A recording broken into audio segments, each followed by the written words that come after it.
right, everybody, if I could have your attention, I appreciate you all coming out on a beautiful day in the Black Hills. Appreciate Marco's having us out here for our Hardrocker Luncheon, and we'll get things started. We've got a lot of coaches to get to, and a lot of you here for the first time, so I appreciate you coming out as we preview the upcoming basketball season as well. We'll start with Stacy Collins, Hardrocker football team. Suffered a tough loss this past weekend in Southwest Baptist. The last game of the regular season at home on Saturday. One thing's for sure, it's going to be colder here than it is out in Western Oregon for those guys. So Western Oregon comes to town. Welcome up Stacy Collins. Thanks. Nice to be in a different environment out here. So like I said, a balmy day out there today. Sunshine, it looks great though. Yeah, last week was a tough one. We had more than enough ample opportunities, and it's kind of been the story of this season. Instead of finding a way to win a game, we find a way to kind of not get it done, and we need to continue to develop. Southwest Baptist is a good football team. You know, they're fully funded. They certainly have some very good athletes. But all that being said, we left a lot on the field, especially in the special teams game, and we got to make some stops on defense. Like offense again, put up great numbers. Anytime you score 50 points, you got to find a way to stop people in those games. So we need to get those wrinkles fixed and get our kids prepared to play a very, very good Western Oregon team this Saturday. They beat Humboldt State last week. Should have beat Azusa the week before. They lost to them 19-18. The big boy Terrell Watson had an 80-yard run with 2 minutes left. Western Oregon drives down, gets a field goal block, one of 3 field goals they missed that game. So if you look at the level of competition, the GNAC, Azusa, and Humboldt are the top 2. They take one of them down. Probably should have took 2. It's a really, really good football team. They have a senior quarterback that's coming in. He's a couple touchdowns short of the record, of breaking the Western Oregon school record there. And they have the top 2 receivers in the GNAC. They have a kid, outside kid that's tall, runs. He's a track kid that plays well in the slot receiver. So very good football team, very physical up front. I'm extremely familiar with them. I played at Western Oregon. I coached there. Spent 10 years of my life in beautiful Monmouth, Oregon. Their head coach was my position coach, defensive coordinator, and so I've worked with them, and we spent a lot of time together. So they will be good. Hopefully this weather screws them up. They've called me 3 or 4 times about sideline heaters and some other things. So let's bring it on. Whatever we can do. Might get a little hose out there pre-game, see if we can make this happen. Any questions that I can answer for you about the Southwest Baptist game or the Western Oregon game? All right, thanks for coming out. Appreciate it, folks. That's the first time Coach didn't have to answer a question. That's the first time. It's the end of the year, so he deserves that. Basketball season starts in earnest here this weekend. 2 doubleheaders. The women start at 5:30 on Friday night and Saturday night against St. Cloud State in both games. And we'll have head coach welcome up Ryan Larsen to preview the season.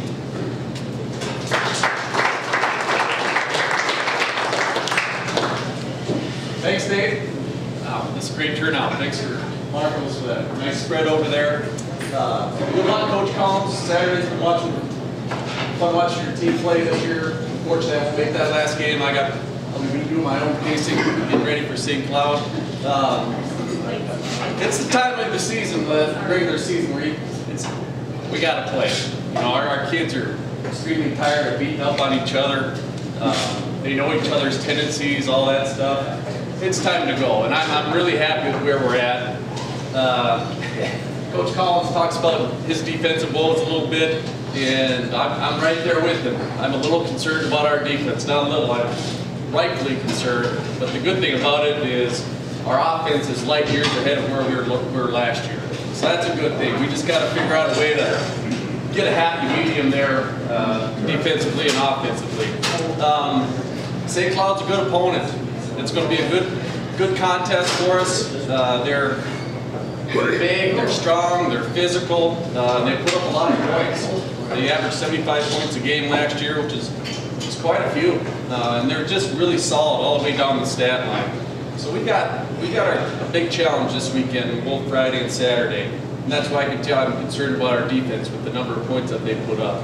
But it's a good matchup for us. It is, because they're upper half of the Northern Sun, which is a really good women's basketball conference. So it's not like we're playing a top 25 team right out of the gate. They're a very solid team, so we'll get to see right where we're at. It'll be a good challenge for us right away. So I'm very excited about that. And it'll be a good game. I'm excited. I'm very happy with where we're at this point in the season with practice. We've had more good practices this year. I say this jokingly, but it's pretty close to true. We've had more good practices this year than we almost had all last season. So that you can kind of tell my optimism right there with that statement. A little bit about our kids. 3 seniors this year: Jordan Eames, Mackenzie Kenny, and Janelle Strampy. Jordan is a returning starter for us.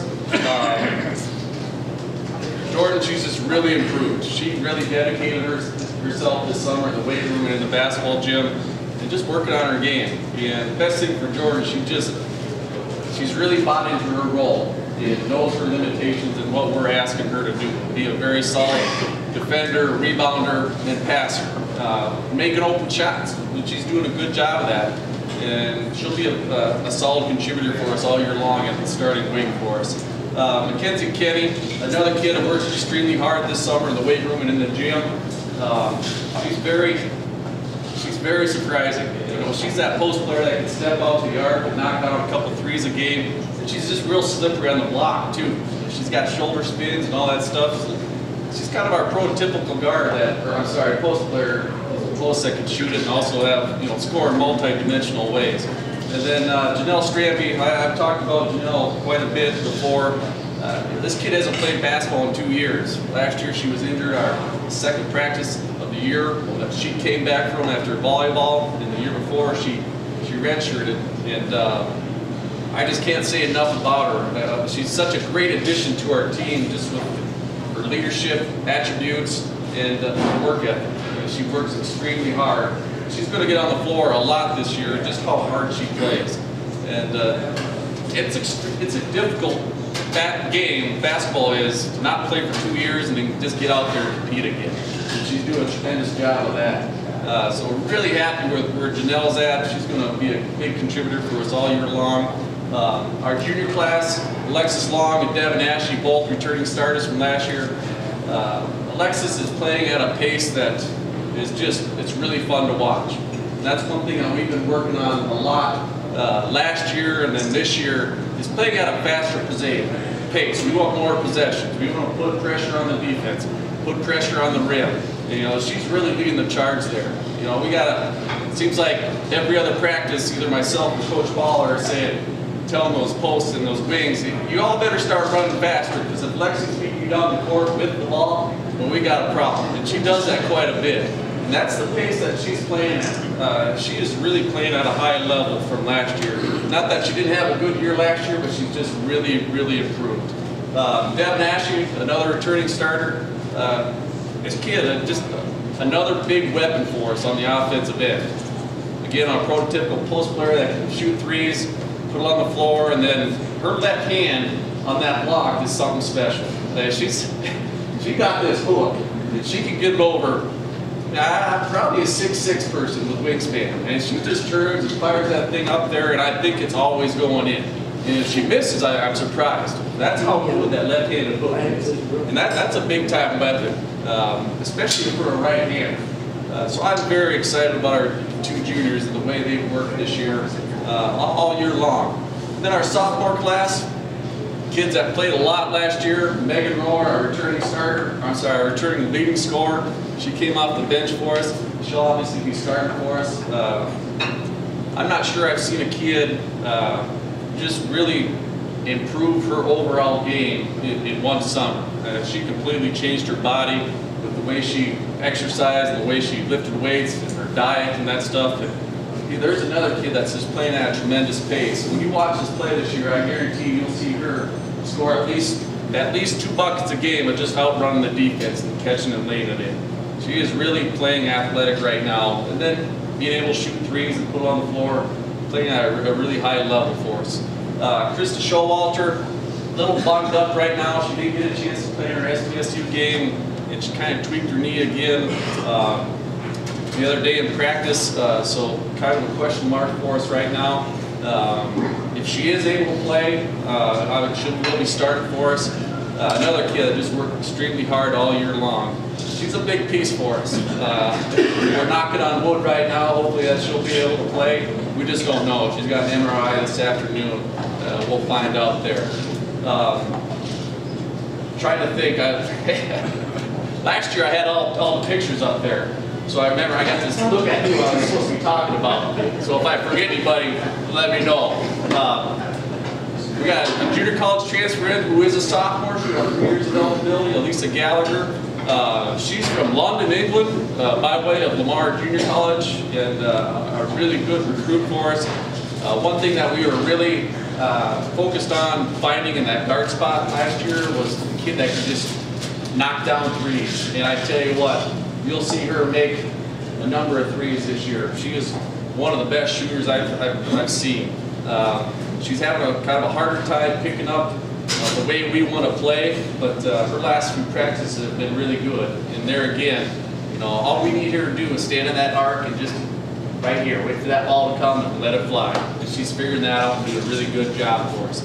Our freshman class, very excited about. Peyton Humble, she was bummed up too, didn't get to play in her SDSU game. She's back now. Hard thing about being a freshman and being injured early part of the season is you miss all kinds of reps. When you miss practice, you're falling behind. And Peyton missed at least a week of practice. And just came back late last week, and she's starting to get back into the flow a little bit. Her first practice back, I remember walking over to Coach Paul and saying, Peyton doesn't know if she's on offense or defense right now. And that was pretty close to the truth, and that's how far she was behind after missing all that practice. But she's got the gym on her own a little bit. She's worked with Coach Paula, and she's focusing better in practice. She's back up to speed right now. She's a really good athlete. That's something that we also need to upgrade on our roster. And another kid that you'll just be able to see play at a really fast pace and make some plays with her pure athleticism. Stacy Hall, Renee Waters' little sister, our lone senior last year, she's kind of been the surprise for us. And this is a very intelligent basketball player. She's an undersized post with really good size and strength. Probably the smartest player in our team. For a freshman, she picked up her offensive and defensive scheme quicker than anybody. And that's why she'll play. You guys will see her on the floor. Again, another kid that can, in post position, that can stand out there and shoot it and score on the block as well. And then Callie Peterson, local kid from Sturgis. Really happy with Callie right now. You know, she got thrown to the wolves when we played at SDSU, being a backup point guard. That was her first collegiate game. Being a freshman, your first collegiate game, going across the arena, being a backup point guard, that's a hard role right there. And she handled it really well. Good learning experience for her. And that alone makes me feel very confident and comfortable putting her out on the floor. Either at the wing or playing backup point guard. Did I forget anybody, Coach? Becker. Kenzie Becker. We always kind of joke with Becker. We forget about her quite a bit. Redshirt freshman, another kid that very happy about. One of the big reasons you redshirt is to improve, and Mackenzie had done that. You know, she's going to be in the mix quite a bit. Tough kid, can score in multiple ways. We kind of give her some grief every once in a while because, you know, whenever that ball hits her hands, she's probably going to shoot it. And I kind of like that mentality about her. You know, if we need a bucket, I feel good about putting Mackenzie out on the floor. Yeah, just, all right, Mackenzie, let's see what you can do. Let it fly. She won't hesitate at all. Very happy about Mackenzie right now. As you can see, I'm really excited about our roster. I've talked about this a little bit, or quite a bit in the previous luncheons. It's just amazing as where we are this year with just our returners knowing our offensive and defensive schemes and how much they've improved. And then the additions that we've made to our roster.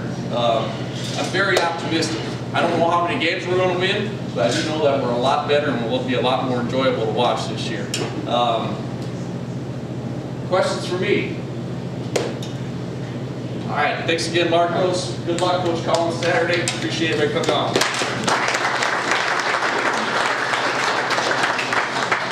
Thanks, Coach. Again, Hardrocker women Friday night, 5:30, and Saturday night, 5:30. Both teams against St. Cloud State. Hardrocker men open up Friday night, 7:30 against Minot State, and Saturday night, 7:30 against the University of Mary. head coach of the Hardrocker men, Jason Henry.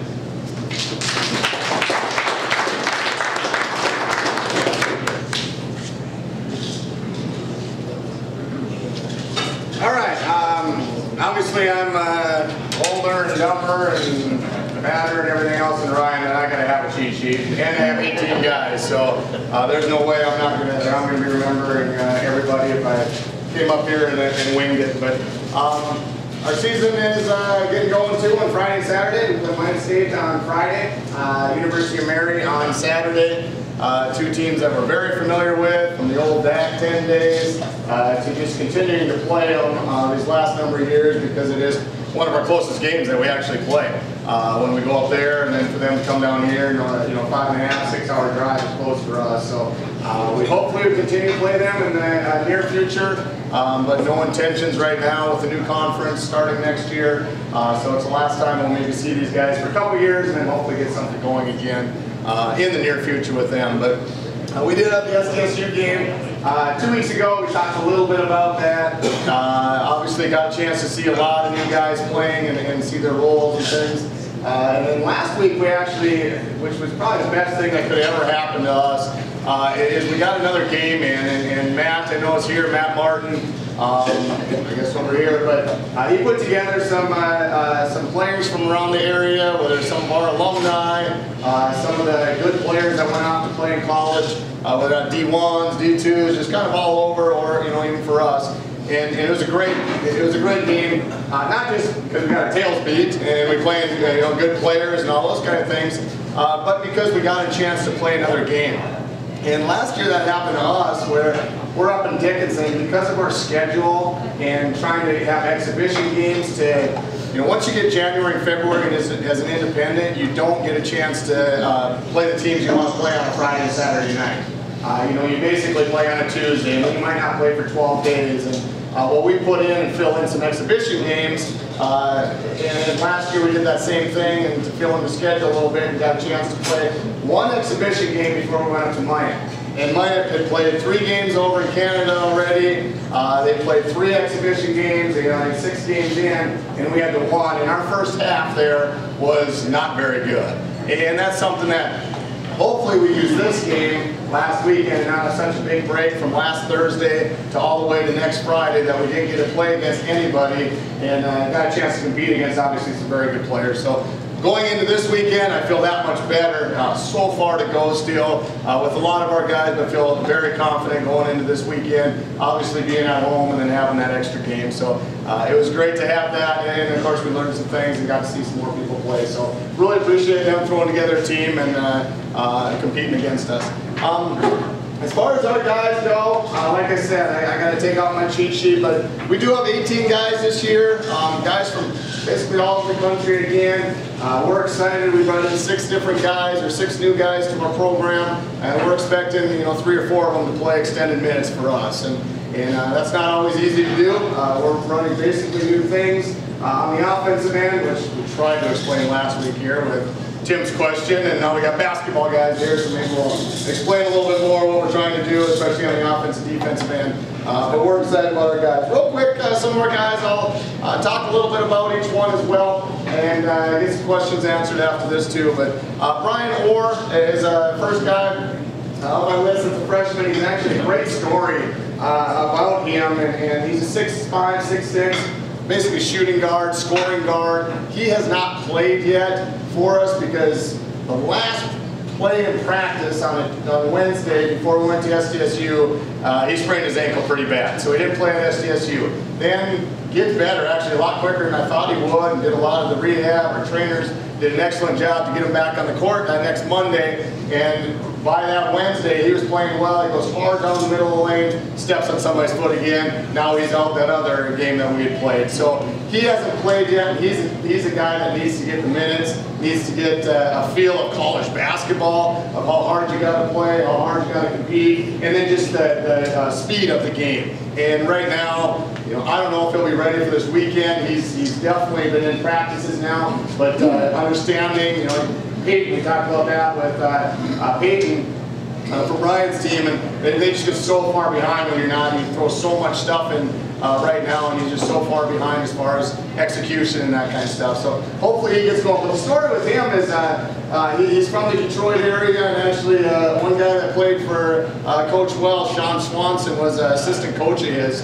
And I was actually recruiting a point guard from his team, and next thing I know, I find out that Sean's the assistant coach, and he's a salesperson there, and an engineer in the Detroit area, and all those kind of things, but he does that on the side, and just helps out. Well, I called Sean up, and I'm just like, okay, tell me about this point guard, all these kind of things. And he goes, well, yeah, he's good, and you should recruit him. But I got this other kid, that you really need to look at and that kind of thing. And that was Brian. And Brian can bring a dimension that we've never really even had since I've been here. As far as he led the state of Michigan in three-point percentage, shooting about 52, 53%, and 6'6". Pretty athletic. He can do a lot of good things on the offensive end. So we're excited to hopefully have him playing soon, and we need him. Those of you that have seen us play so far, our offense, and we got a long ways to go on that side of it. I'm watching Augustana play last night, I guess it was, and they look like we did too, and they got a lot of returners back. So we're all in that same process right now of getting that offense going. Next guy, Travis Shook. You probably remember that name from way back when. Jason Shook played. His dad played for us a number of years ago, and then Justin Shook, his older brother, is a post kid for us right now. That's a junior, but Travis is a freshman for us, and he's probably been our biggest surprise. We knew we brought him in as a very athletic guy, could do some great things on the defensive end, had great feet laterally. Probably one of the most athletic guys to come out of the state of North Dakota, just vertically especially, and he can just do a lot of great things. But the one thing great with him is, with what we're running, he'll come off of screens and he can just elevate in a heartbeat, and he gets literally about that high on a jump shot. Okay, so it's tough to block his shot. He gets it up quick, and he's done a lot of good things. So he's been a good surprise for us. We went into the year, half thinking we're going to redshirt him, play with some older guys, and that kind of stuff, and he's worked his way. And to be honest, he's fighting for even starting spots and definitely starting minutes. So he's a guy that played well the other night again, and he's just done a number of things. Nelson Cagle is another guy from Travis is from North Dakota, as his brother Justin is too. We'll talk about in a second. Nelson Cagle is a point guard for us from the Detroit area as well. I got down there, and sure enough, the word got out that South Dakota Mines is in the Detroit area. Next thing I know, about a week later, I had a call from another kid that wants engineering. And it's just crazy how that stuff works. It's a small community with coaches and players, and they're at an all-conference meeting, and they were saying, okay, where's your kid going, Brian Orr? Oh, he's going out to South Dakota School of Mines to check it out and that kind of stuff. And, well, what do they do? Well, they're in engineering. Next thing you know, I get a call from their coach. And Nelson's a 6'2" point guard. He's not as athletic as some of the other guys on the team, but he's got some length. Really understands how to play the game of basketball. So, he can be fighting for some playing time as well this year. Jayshawn Jackson, another point guard that we did bring in from Denver. He's quick, he's athletic, he's about 6 foot, and he's got a chance to be pretty good for us. We're counting on him. It's tough to be a freshman no matter what your position you're playing, but especially at the point guard spot. We're expecting him to do a lot of things for us this year. He's just got to get some playing time. He's going to be out there. We have to get out there as fans, people that are going to deal with it with me. All right, deal with the point guard playing the freshman playing the point guard, because it's not easy sometimes. But he's definitely a guy that we feel is capable of leading us and being a good player for us. Wenzel Sterling, another guard for us. Basically, all these guys were guards that we did bring in, and he's another kid that we're probably going to redshirt this year. Great understanding of the game of basketball, very intelligent on and off the court, as strong and as big a kid as we've ever had as a true freshman. And we're excited about his process, and he's just kind of be caught in the mix of which guys do we want to redshirt or which ones do we want to play. And I don't want to have it where he's only playing 2 or 3 minutes a game and we burn a year, because he's one of those guys that will be here for 4 or 5 years, probably 5 years for sure, if he knows he's going to redshirt academically, and then he will turn into a very good player. And right now he's just got to figure out some things as far as, once again, how to compete every possession, how hard you got to play, and once he figures that out, he's going to be a very good player. All right, to our sophomores. We'll go a little bit quicker with these guys. They've been in our program for the most part. Connor Koulis is the first one. He redshirted for us last year. He's got a chance. to be honest, he needs to play 30, 35 minutes a game, and he needs to average probably 15 points and 8 rebounds. That was one of the things where we know we're going to get that out of him. We have 8 games in 16 days coming up. We play 5 games out of 7 days down the road, and he's a guy that during practice, I don't know how much we're going to have to be able to practice with him, just because he's going to be getting all his reps on the court. And that was one of the things in the last game. We know what we're going to get out of him when we played Martin's team. He's playing 10, 12 minutes because I know what I'm going to get from him.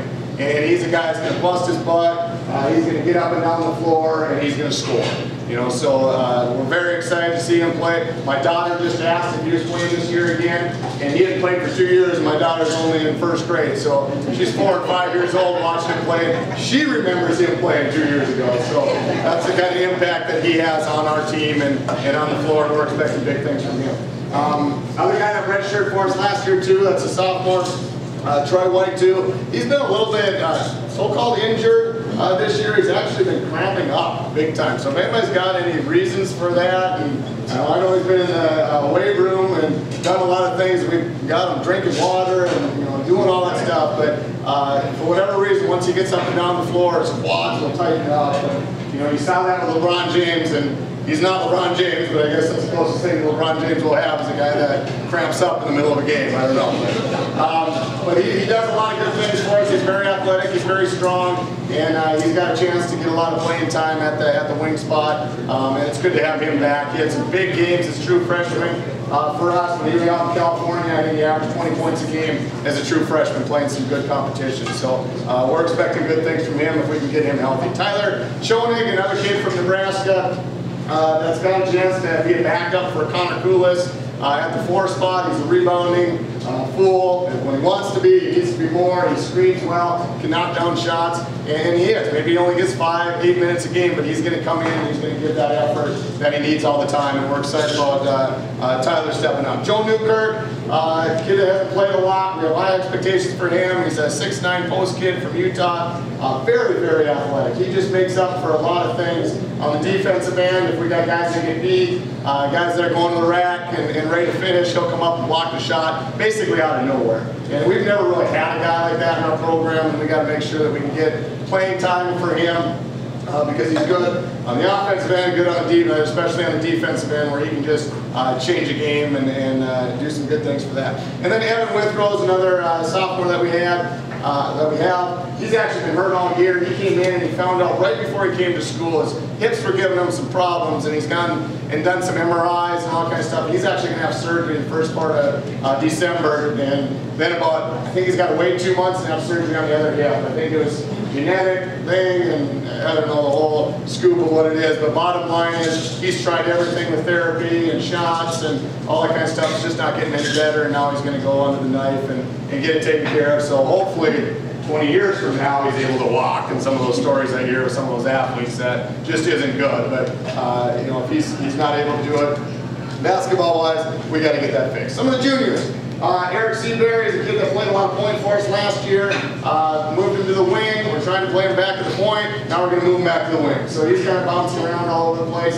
And we're excited about the things that he brings. He's very athletic.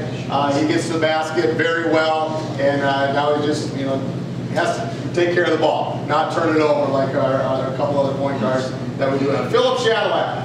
He's a guy that everybody likes. Seems like every time we have these luncheons and things, and he's a guy that came in and as good a shape, as prepared as I've ever had mentally and physically as a guy's ever had. And he's a junior now, and he wants to get it done, both for himself and for our team. And I'm very excited about that. Sure enough, 4 practices in, he pulls his hamstring in the preseason.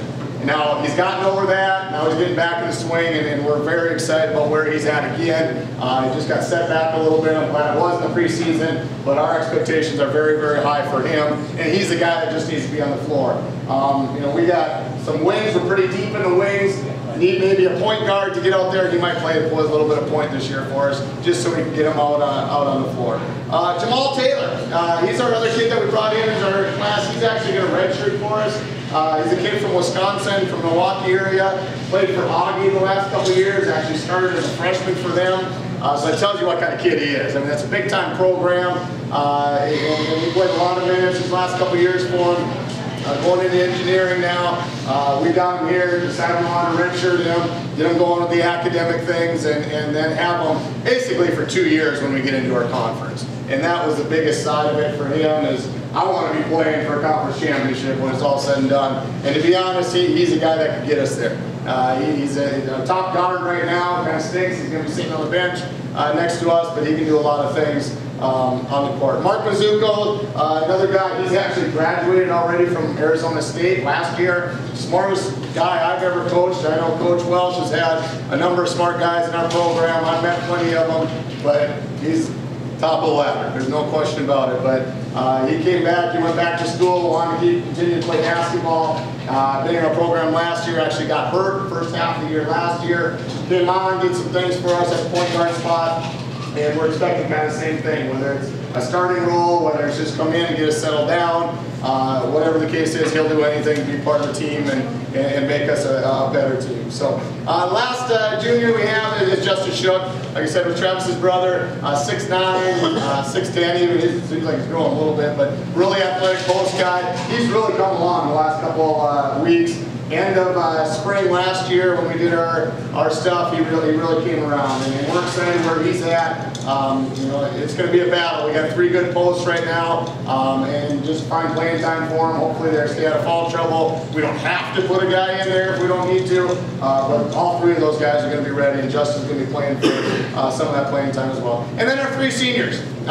Jordan Dick, big time shooter for us. Then he goes 0 for 9 the other night. Okay, so I don't know how do we define big time shooters. Guy that maybe hit the rim from 22 feet away, but he is. He's a guy that has to make shots. He's a guy that has to lead us on and off the court. He's a captain for us. He can do some things defensively as far as getting people's heads. But then he sprints down the floor every time on a missed shot. He's able to get a couple good layups and easy baskets, and we need him to do that. But you know, it doesn't matter who we play or what we do. We go 0 for 9 in a spot where we need to get 8-10 points from. We're probably going to be in trouble. But we expect him to come in and have a great year. Kelvin Thomas is the other one. Kelvin, you know, we talked about that the other day, he's hardly at practice. He's been over doing interviews. Haven't heard if he's got the job yet. Hopefully soon we hear, so he doesn't have to continue on with those interviews. But then also with some classes and that kind of stuff. And he played as well as anybody did the other night. And he can play the 3 and the 4, do some different things for us. And he's a matchup problem, you know, on one end, but then he can go guard anybody as well. So we're excited about him and need him to stay healthy.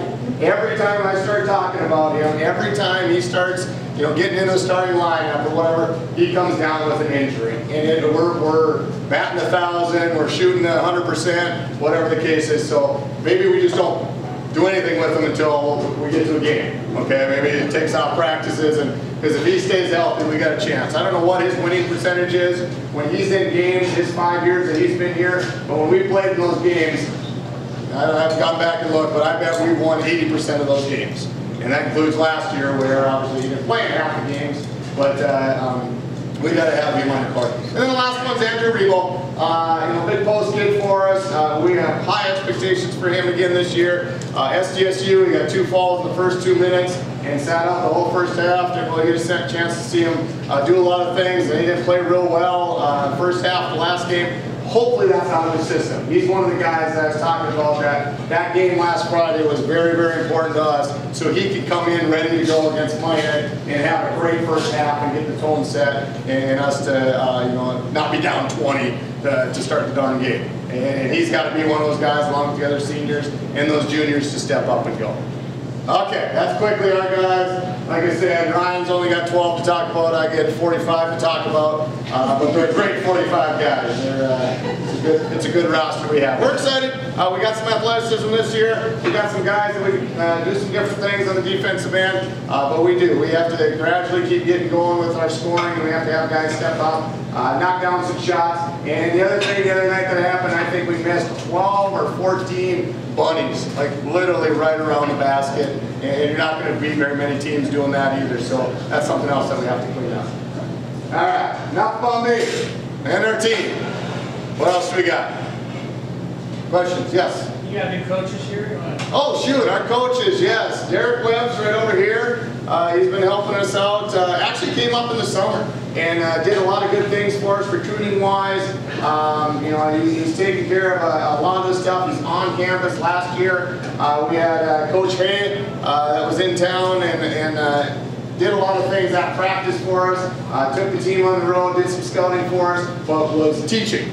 Okay, so now with Coach Webb here, he's able to do some other things around campus, around with our guys and with workouts and that kind of stuff, and has done a great job. And then of course, Coach Glenn, who's been here now 10 years as well. You know, it's great to have that continuity with the coaching staff. There's no question about it, and hopefully that continues. But it's a chance where we can do some different things and read each other's mind and not have to meet for 8 hours a day to get ready for a practice and that kind of stuff. So it's been great to have Coach Glenn around as well. What else? Other questions? I lost count. How many guys are you redshirting on the 45-man roster? On the 45-man roster, it's only 18 actually, so it's 2 down from last year. We're only, as of right now, recruiting 1 for sure. 1 will have a medical redshirt with Evan, with Rowe not playing, and then Jamal Taylor redshirting for sure, and then Wenzel Sterling is kind of the other one that we're leaning towards right now redshirting. It kind of depends on Brian Orr, you know, some of that wing stuff with just if he can stay healthy. You know, he's probably not ready for this weekend, but if you're not ready for this weekend, when are you going to be ready? Because we have 8 games in 15 days, 14 days after that. So we'll probably throw him into the mix a couple minutes here and there in these next couple games. We obviously play BH on Monday as well. So we play, once again, 3 games in 4 days. And we got to be ready for that, and we got to have all the manpower we possibly can. So it's going to be a rough going start. Any other questions? All right, I do want to thank Marcos as well. Thanks for listening to me. Thanks for being part of our program and part of our team. And 5:30 on Friday and Saturday. The women's game, 7:30 with the men's game. Football's got their last game, and I'm very excited. As much as Ryan has to prepare and go there, I want to go see another game of football, so I'll probably be there for at least a half. I probably will be in my car honking my horn, though, I'll tell you that. That's why they're all here. So thanks so much for coming.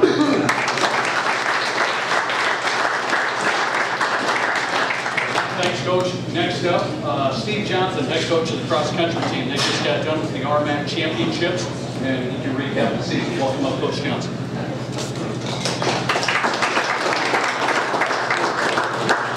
All right, thanks, Nate. Season not quite over yet. We still go to regions in 2 weeks down in Denver, so that'll be a good opportunity for us to wrap things up. But we went down to the RMAC championships in Gunnison this past weekend. We took 9 guys, 6 women, and the RMAC's the real deal.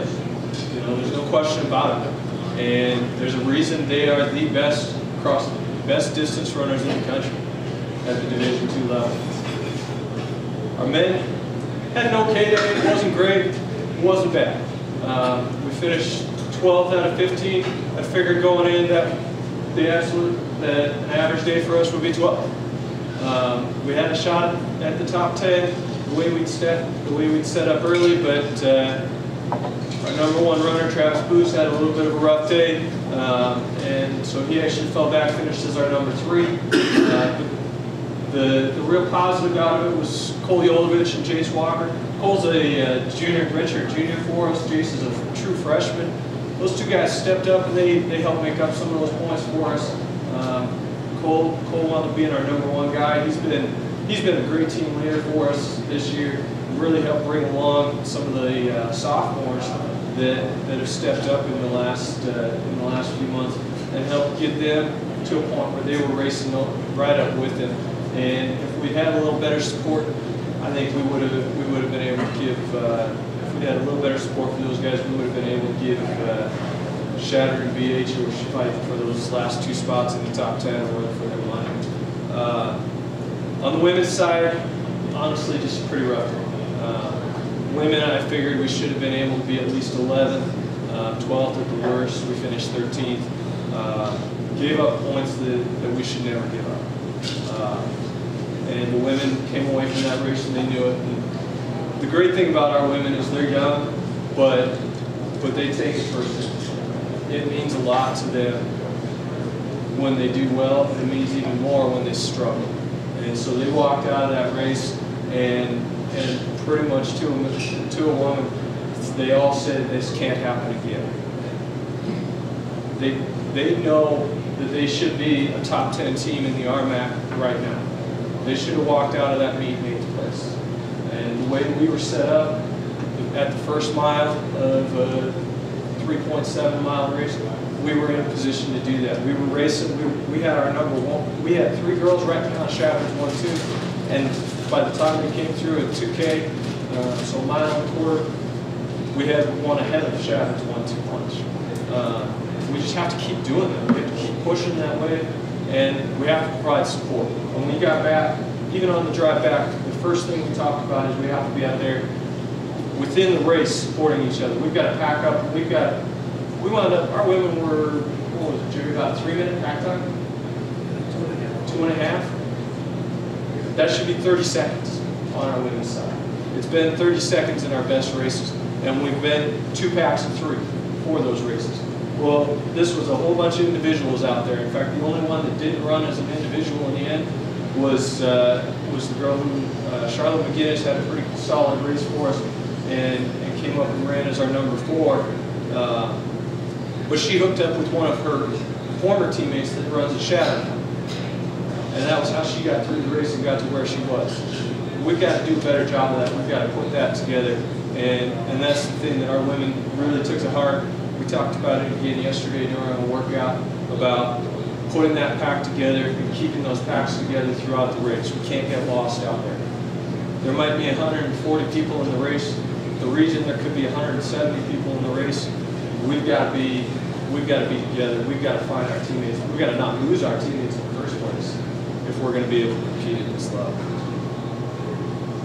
Are there any questions I can answer? All right, thank you.